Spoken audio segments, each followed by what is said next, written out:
Ada sejumlah alasan utama mengapa negara-negara barat pertama kali tiba di Asia Tenggara, khususnya di Indonesia. Alasan-alasan ini mendorong mereka untuk mengarungi lautan yang sangat jauh dan tiba di wilayah yang kaya akan sumber daya alam dan rempah-rempah. Semangat 3G, Gold, Glory, Gospel. Emas. Salah satu pendorong utamanya adalah ambisi untuk mengumpulkan banyak uang. Di Eropa, rempah-rempah seperti lada, pala, cengkeh, dan kayu manis sangat dihargai dan diubah menjadi komoditas yang menguntungkan untuk perdagangan. Kejayaan. Negara-negara barat saling berperang untuk mendominasi dunia dan memperluas wilayah. Mereka dapat meningkatkan status dan otoritas negara mereka dengan menguasai wilayah-wilayah kaya seperti Indonesia. Injil. Bangsa barat mempunyai tujuan untuk menyebarkan agama Kristen ke seluruh dunia, termasuk Indonesia, selain mengejar uang dan ketenaran. Perkembangan ilmu pengetahuan dan teknologi pelayaran. Pengembangan kapal.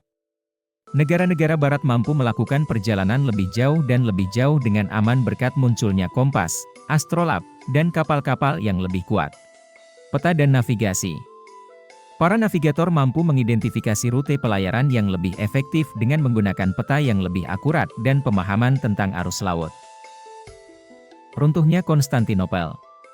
Perdagangan rempah-rempah antara Eropa dan Asia terganggu pada tahun 1453 ketika Turki Utsmani menguasai Konstantinopel. Hal ini menyebabkan negara-negara barat mencari jalur perdagangan lain, dan jalur laut ke Asia Tenggara adalah salah satunya. Bangsa barat yang pertama datang. Tahun 1511. Di Semenanjung Melayu, Malaka merupakan kota pelabuhan yang strategis dan penting yang berada di bawah kekuasaan Portugis. Selama periode tersebut, Malaka merupakan pusat utama perdagangan rempah-rempah di Asia Tenggara. Penguasaan Malaka. Portugis berhasil menguasai perdagangan komoditas berharga ini dan mengendalikan jalur perdagangan rempah-rempah dengan menguasai Malaka. Kedatangan bangsa Spanyol dan Belanda. Bangsa Spanyol. Motivasi. Bangsa Spanyol termotivasi oleh semangat penjelajahan rempah-rempah dan perluasan wilayah yang sama seperti bangsa Portugis. Mereka juga memiliki misi untuk menyebarkan agama Katolik. Ekspedisi Magellan, pelaut Spanyol Ferdinand Magellan menyelesaikan pelayaran pertama mengelilingi dunia. Meskipun Magellan sendiri meninggal dalam pelayaran tersebut, ekspedisinya tiba di Maluku pada tahun 1521. Persaingan dengan Portugis, Spanyol dan Portugal terlibat dalam perebutan kekuasaan yang sengit atas wilayah rempah-rempah Maluku. Mereka sepakat untuk membagi wilayah pengaruh mereka secara global ketika menandatangani perjanjian Tordesillas, namun mereka sering melanggar kesepakatan ini. Bangsa Belanda. Motivasi, keinginan untuk meraup untung dari perdagangan rempah-rempah mendorong Belanda. Selain itu, mereka menginginkan kemerdekaan dari monopoli perdagangan rempah-rempah yang dikuasai Portugis dan Spanyol. Perusahaan Hindia Timur Belanda, tujuan utama VOC, yang didirikan pada tahun 1602, adalah untuk mengatur perdagangan rempah-rempah Asia. VOC berhak membentuk pasukannya sendiri, menghasilkan uang, dan memonopoli perdagangan. Strategi Belanda, dibandingkan dengan Portugis dan Spanyol, Belanda menggunakan strategi yang lebih terencana dan metodis.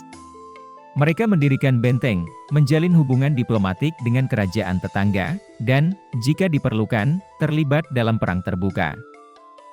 Kedatangan Inggris dan perebutan kekuasaan. Perdagangan rempah-rempah, Inggris tertarik pada rempah-rempah, yang sangat berharga di pasar Eropa, seperti halnya negara-negara Eropa lainnya. Persaingan dengan negara lain, Inggris ingin menantang kekuatan bahari negara-negara Eropa lainnya, khususnya Belanda, yang memiliki sebagian besar wilayah kepulauan tersebut. Ekspansi kolonial, Inggris bercita-cita menjadi kekuatan kolonial dengan memperluas perbatasannya. Singkatnya, masuknya negara-negara barat ke Indonesia memiliki dampak yang signifikan dan berkelanjutan. Konsekuensinya masih terasa hingga saat ini. Untuk memperbaiki masa depan dan belajar dari masa lalu, penting bagi kita untuk memahami sejarah ini.